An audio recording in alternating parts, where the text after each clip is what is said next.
कामदा एकादशी व्रत कथा। भगवान श्री कृष्ण बोले, हे युधिष्ठिर, चैत्र मास के शुक्ल पक्ष की एकादशी का नाम कामदा है। इसका महात्मा राजा दिलीप ने गुरु वशिष्ठ से पूछा था। वशिष्ठ जी बोले, एक भोगीपुर नगर में पुंडरीक नाम राजा राज्य करता था। उसकी सभा में गंधर्व गान करते थे, अप्सरा नृत्य करती थी। उनमें ललिता नाम गंधर्ववनी और गंधर्व भी रहता था। उसका परस्पर अति प्रेम था। एक दिन सभा में ललित गंधर्व गान कर रहा था। ललिता उसके सामने थी। उसकी स्मृति में गाना अशुद्ध गाने लगा। किसी ने राजा के सामने चुंगली खाई। राजा को क्रोध उत्पन्न हुआ।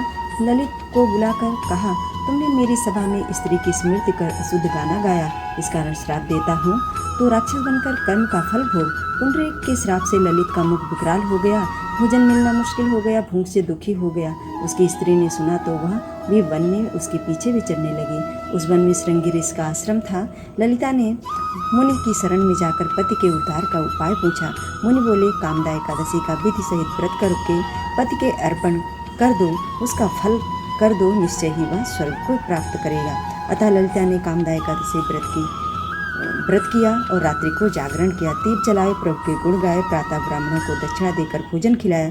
फिर उनकी परिक्रमा कर पद पद से अश्वमेध फल का यज्ञ का फल मिल लिया। ब्राह्मणों के सामने पति के अर्पण संकल्प कर दिया।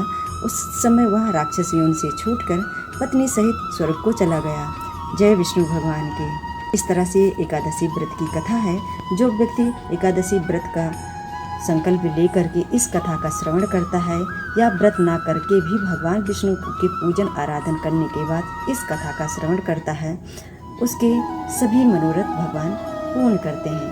हमारी जानकारी आपके लिए अच्छी हो तो हमारी वीडियो को लाइक कीजिएगा और हमारे चैनल को सब्सक्राइब करना मत भूलिएगा। जय श्री कृष्णा। राधे।